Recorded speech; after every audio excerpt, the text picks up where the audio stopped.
Welcome to Daily Scripture Reading. I do not own the rights to this music. 1 Samuel chapter 22. This is the Amplified Version. The priests slain at Nob. So David departed from there and escaped to the cave of Adullam. And when his brothers and all his father's house heard about it, they went down there to him, everyone who was suffering hardship, and everyone who was in debt, and everyone who was discontented gathered to him, and he became captain over them. There were about 400 men with him.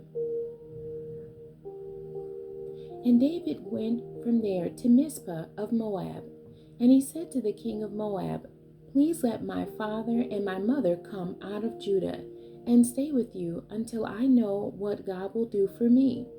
Then he left them with the king of Moab, and they stayed with him all the time that David was in the stronghold.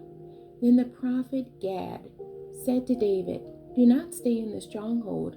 Leave and go into the land of Judah." So David left and went into the forest of Hereth. But Saul heard that David and the men who were with him had been discovered.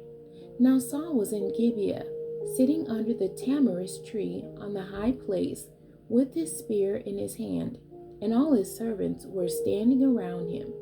Saul said to his servants who were standing around him, "Listen now, you Benjamites. Will the son of Jesse also give every one of you fields and vineyards? Will he make you all commanders of thousands and hundreds? For all of you have conspired against me, so that no one informs me when my son Jonathan makes a covenant with the son of Jesse. None of you cares about me or informs me that my son has stirred up my servant against me to lie in ambush, as he does this day." Then Doeg the Edomite, who was standing with Saul's servants, replied, "I saw the son of Jesse coming to Nob, to Ahimelech the priest, the son of Ahitub." Ahimelech inquired of the Lord for him, and gave him provisions, and the sword of Goliath the Philistine. Then the king sent someone to call Ahimelech the priest, the son of Ahitub, and all his father's household. The priests who were at Nob, and all of them came to the king. Then Saul said, "Listen now, son of Ahitub."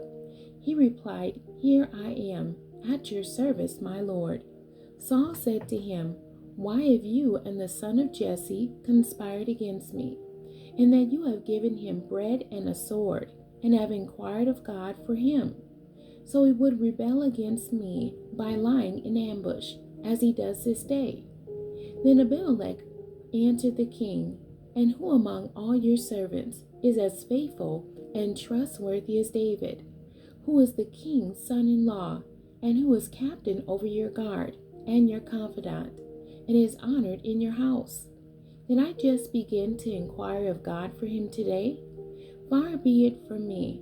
Do not let the king impute any guilt to his servant or to any of the household of my father, for your servant knows nothing at all about this entire matter."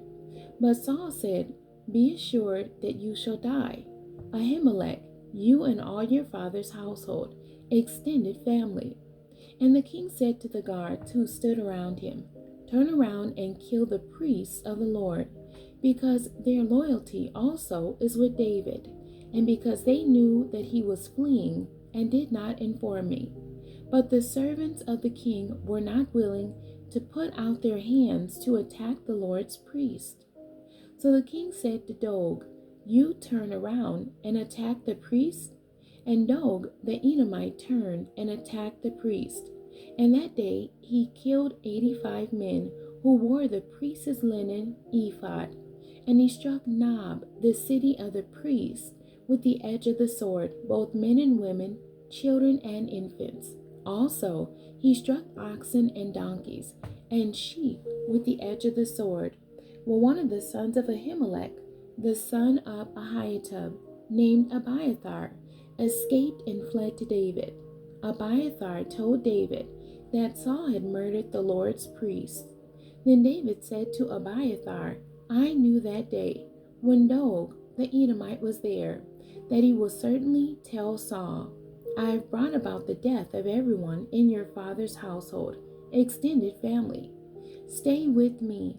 Do not be afraid, for he who seeks my life seeks your life, but you are safe with me. The end. God bless you, and thank you for joining me today.